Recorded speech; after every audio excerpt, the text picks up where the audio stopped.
A very warm welcome to all the aspirant of library and information science. सभी विद्यार्थियों का स्वागत है जो भी लाइब्रेरी साइंस से BLIS CLIS MLS कर रहे हैं, कर चुके हैं, या आप में से कई सारे ऐसे स्टूडेंट हैं जो कॉम्पिटिटिव एग्जाम की तैयारी कर रहे हैं। तो स्टूडेंट, आप सभी से रिक्वेस्ट है, अगर आप चैनल पर नए हैं तो चैनल को सब्सक्राइब कर लें, वीडियो को लाइक कर दें और अपने दोस्तों में भी शेयर कर दें ताकि उन तक भी लेक्चर का जो नोटिफिकेशन है वो पहुँच सके। तो स्टूडेंट, इस वीडियो में आप सभी को कवर करने वाला हूँ ये bachelor degree in library and information science, जिसका यहाँ पे मैं आप लोगों का कोर्स करवाने वाला हूँ। और इसमें मैं आप सभी का टर्म एंड एग्जामिनेशन दिसंबर 2022 का जितने भी इम्पॉर्टेंट क्वेश्चन, जो एक्सपेक्टेड क्वेश्चन है, वो सब मैं यहाँ पे आपको डिस्कस कराऊँगा। इससे पहले मैंने 228 229 इनका सारा डिस्कस करा दिया है, और आज आप लोगों का 228 का जो एग्ज़ाम था वो आपका हुआ है। तो प्लीज़ करके आप सभी कमेंट बॉक्स में फ़ीडबैक ज़रूर दें कि आप लोग का एग्ज़ाम जो है आज का कैसा गया, और जो हमने क्वेश्चन आप सभी से डिस्कस किए उसमें से आप लोगों को हेल्प मिला नहीं मिला। तो ये सारी बातें आप प्लीज़ करके डिस्कस ज़रूर करें कमेंट बॉक्स में। तो चलिए स्टार्ट करते हैं। ये पार्ट 1 है, BLIE 226, जो कि आपका नेक्स्ट एग्ज़ाम है 1 अगस्त को, management of library and information science, information centre. तो मैनेजमेंट से रिलेटेड जितने भी क्वेश्चन बनते हैं ये 226 में आपको यहाँ पे पूछा जाता है। पार्ट 1 है लॉन्ग क्वेश्चन का, इसके बाद नेक्स्ट जो पार्ट आएगा वो शॉर्ट क्वेश्चन का होगा, और वो भी आज ही डलेगा। तो क्वेश्चन 1 है, explain advantages and disadvantages of library stock verification. तो आप सभी को स्टॉक वेरिफिकेशन तो पता ही होगा। लाइब्रेरी में जितने भी डॉक्यूमेंट होते हैं हमारे पास, उन सबको वेरिफिकेशन करना, मतलब कौन कौन से डॉक्यूमेंट हमारे पास हैं वो हमें पता लगाना है। तो हम स्टॉक वेरिफिकेशन करते हैं, मतलब हमारे स्टॉक में कौन कौन से डॉक्यूमेंट हैं, ताकि हम फर्दर वो उसका एडवांटेजेस एंड जो टेजेस होते हैं वो क्या होते हैं। तो देखिए, एडवांटेजेस तो बहुत सारे होते हैं, डिसएडवांटेजेस भी, हर चीज़ का कुछ ना कुछ डिसएडवांटेजेस भी देखने को मिलता है। एडवांटेजेस में बात करूं तो जैसे कि स्टॉक वेरिफिकेशन करने से हमें जो है ये पता चल जाता है कि हमारे पास कौन कौन से डॉक्यूमेंट जो है वो अवेलेबल है। तो क्या होता है कि रिपीटेड जो डॉक्यूमेंट है हम इशू नहीं कराते। इससे क्या होता है, हमारे बजट जो है, क्योंकि लाइब्रेरी बजट लिमिटेड होता है तो उस पर हमारे बर्डन नहीं पड़ता। उसके अलावा भी बहुत सारी चीज़ें हैं, जैसे कि कोई बुक अगर हमारे पास मिसप्लेस हो गई है, हमारे लिस्ट में है बट वो मिसप्लेस हो गई है, तो उस चीज़ का भी पता चलता है हमें लाइब्रेरी स्टॉक वेरिफिकेशन। डिसएडवांटेजेस ये है कि ये थोड़ा लेबोरियस काम है, टाइम कंज्यूमिंग है, तो ये वन ऑफ द डिसएडवांटेजेस है। तो ये यहाँ पे बताने हैं आप लोगों को, what precautionary measure do you suggest to prevent loss of document in library. कौन से प्रिकॉशनरी मेजर आप लोग मतलब लेंगे एज अ लाइब्रेरियन, ताकि यहाँ पे जो बुक खो जाती है, डॉक्यूमेंट जो लाइब्रेरी में से खो जाते हैं, वो सब मतलब ध्यान रखें। तो सबसे पहले कि आप लोग मतलब गेट जो है जहाँ से एंटर एंड एग्ज़िट होते हैं, जो स्टूडेंट होते हैं, जो हमारे यूज़र होते हैं, वहाँ पे एक स्ट्रिक्ट सिक्योरिटी चेकअप रखें। बिकॉज कभी कभी क्या होता है कि यूज़र भी मतलब वो डॉक्यूमेंट बिना इशू कराए और ले जाते हैं, तो हमारे पास रिकॉर्ड तो होता नहीं है उसका, तो इसीलिए क्या होता है वो लॉस हो जाता है, या फिर कई बार वो फाड़ वाड़ के जो चीज़ें हैं वो रख देते हैं। तो ये सब चीज़ों को भी पता होना चाहिए हमें। सेकेंड है यहाँ पे, explain with example the difficulties in acquiring information resource by Indian libraries. अब यहाँ पे एज अ लाइब्रेरियन आप लोगों ने कभी ना कभी यूज़ किया होगा लाइब्रेरी, अपने कॉलेज अपने स्कूल में भी किया होगा। तो आपको उस टाइम में आपको डेफिनेटली आपको कुछ ना कुछ मतलब technicals issues, technical in the sense the behavioural issue जो लाइब्रेरी स्टाफ के होते हैं।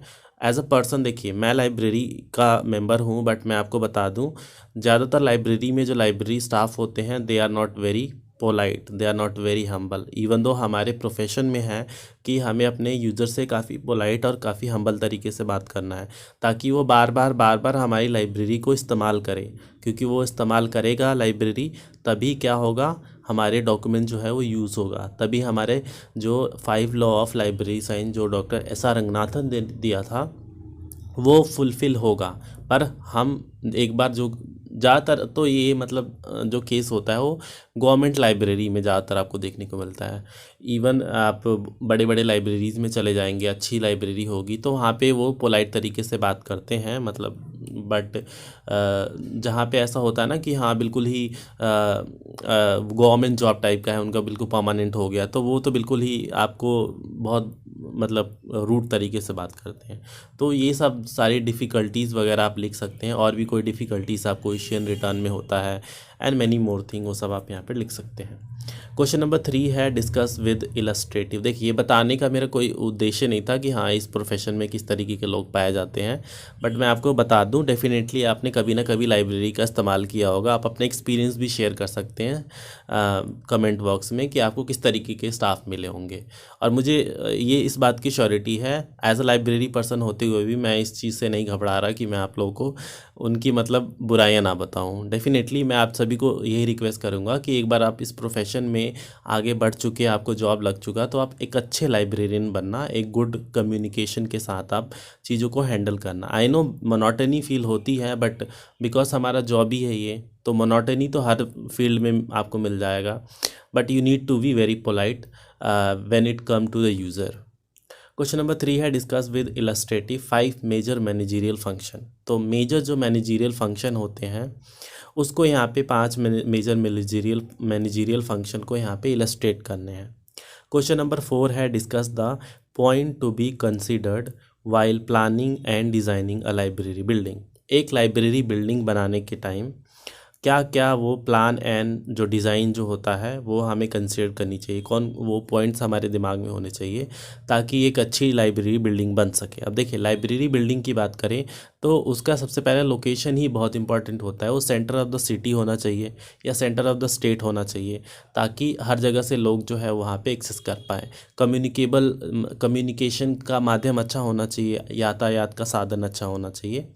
उसके अलावा जो लाइब्रेरी की जो बिल्डिंग है वो बहुत ज़्यादा कंजस्टेड एरिया में नहीं होना चाहिए, बहुत ज़्यादा मतलब शोर शराबे वाला एरिया में नहीं होना चाहिए। It should be at a place जहाँ पे कम मतलब भीड़ लगे, कम शोर शराबा हो, बिकॉज वहाँ पे लोग पढ़ने जाते हैं।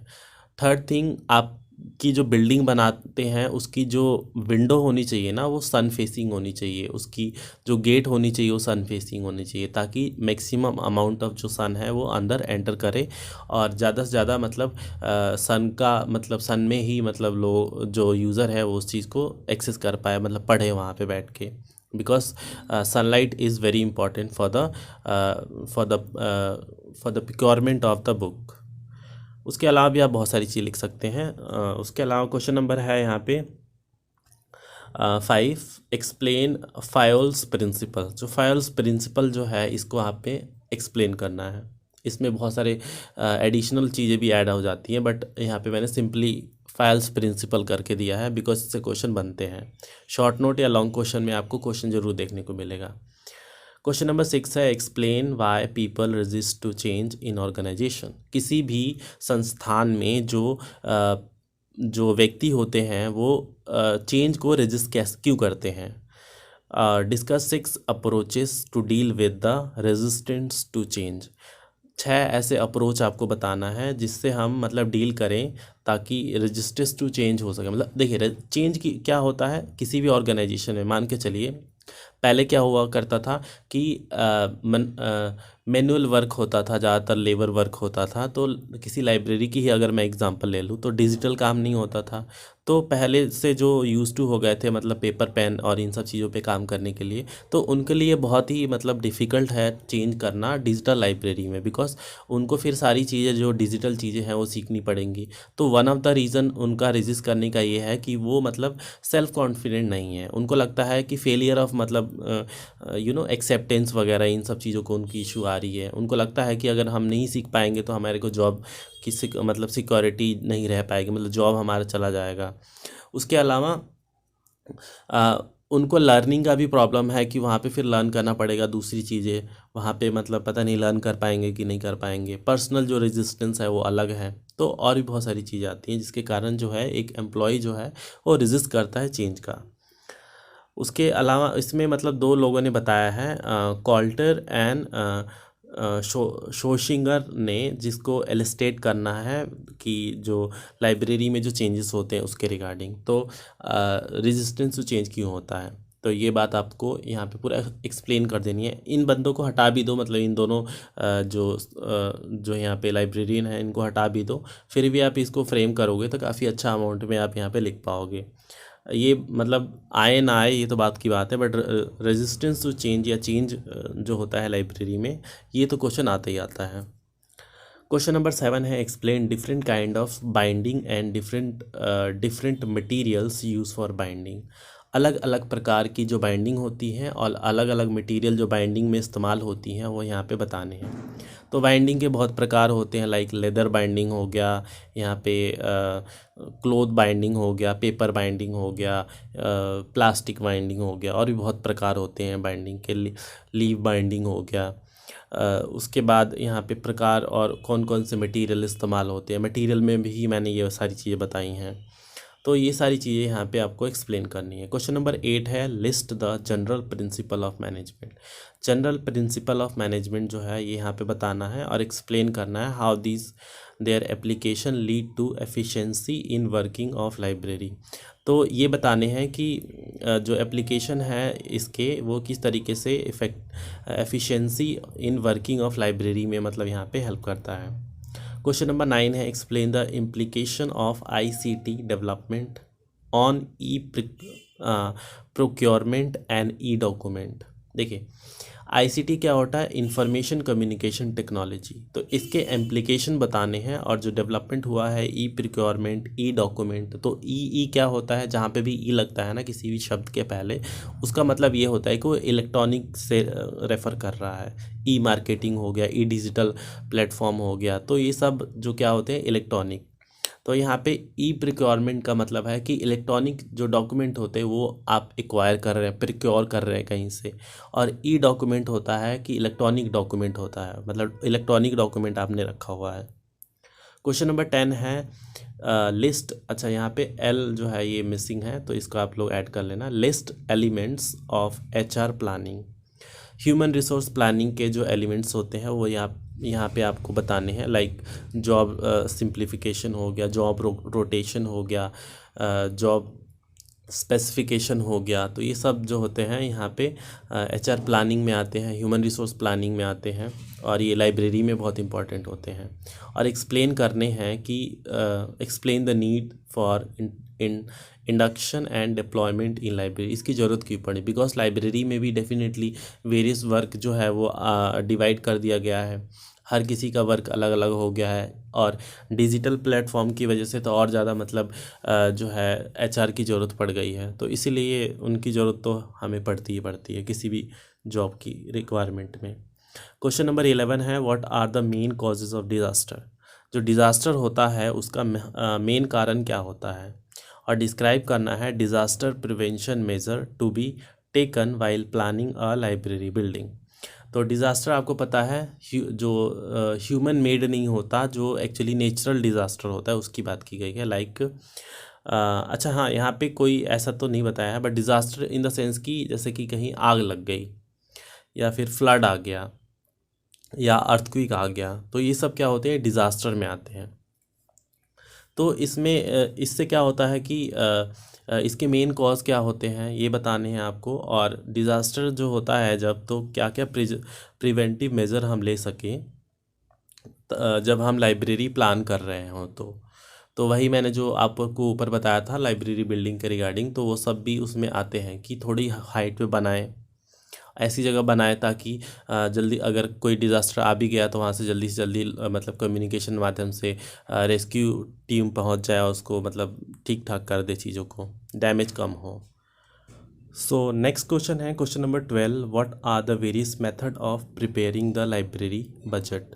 सो in terms of library budget as I already told you कि लाइब्रेरी बजट जो होती है वो बहुत ही लिमिटेड होता है। तो लाइब्रेरी बजट का यहाँ पर प्रिपरेशन के लिए कौन कौन से वो मेथड होते हैं वो यहाँ पे बताने हैं। तो मेथड में जैसे कि आपको पता है कि वेरियस मेथड होता है, तो यहाँ पे लाइब्रेरी प्रिपरेशन बजट के लिए भी मेथड है कुछ, वो आपको यहाँ पे बताने हैं। और एक्सप्लेन करना है features of zero based budgeting. Zero based budgeting का जो फीचर्स होते हैं वो यहाँ पे आपको बताने हैं। क्वेश्चन नंबर 13 है elaborate internal and external cause of deterioration of print document in library. जो इंटरनल मतलब आंतरिक, और एक्सटर्नल मतलब बाहर के जो कॉज होते हैं, कारण होते हैं जो डिटेरियोरेशन करते हैं प्रिंट डॉक्यूमेंट के लाइब्रेरी में। तो देखिए इंटरनल कॉज की बात करें तो जैसे सिल्वर फिश हो गया, कॉकरोच हो गया, पेपर ऑफ क्वालिटी हो गया, उसमें किस तरीके का मतलब बाइंडिंग के लिए किस तरीके का उसमें मतलब प्रिजर्वेटिव का इस्तेमाल किया गया है। तो ये सब जो होते हैं वो इंटरनल कॉज होते हैं, वो भी डैमेज करते हैं लाइब्रेरी मटेरियल को। और एक्सटर्नल की बात करें तो by the use of person user उसका जो क्वालिटी होती है वो डाउन होती जाती है। और उसके बाद टेम्परेचर हो गया, ह्यूमिडिटी हो गया, ये सब भी उसके ऊपर अफेक्ट करते हैं एक्सटर्नल कॉज। तो इसके कारण क्या होता है, डिटेरिएट होता रहता है। उसके अलावा क्वेश्चन नंबर 14 है what is participative management. Participative management क्या होता है और एडवांटेजेस और डिसएडवांटेजेस इसके यहाँ पे बताने हैं। और लास्ट क्वेश्चन है इस वीडियो का, explain the purpose, importance and the process of document weeding in library. तो वीडिंग आपको पता होगा, वीडिंग प्रोसेस क्या होता है लाइब्रेरी में। जो भी अनवांटेड या ऐसी डॉक्यूमेंट होती हैं जो लाइब्रेरी में यूज़ के लिए नहीं होती हैं, तो उनको वहाँ से रिमूव करना is a process of weeding होता है।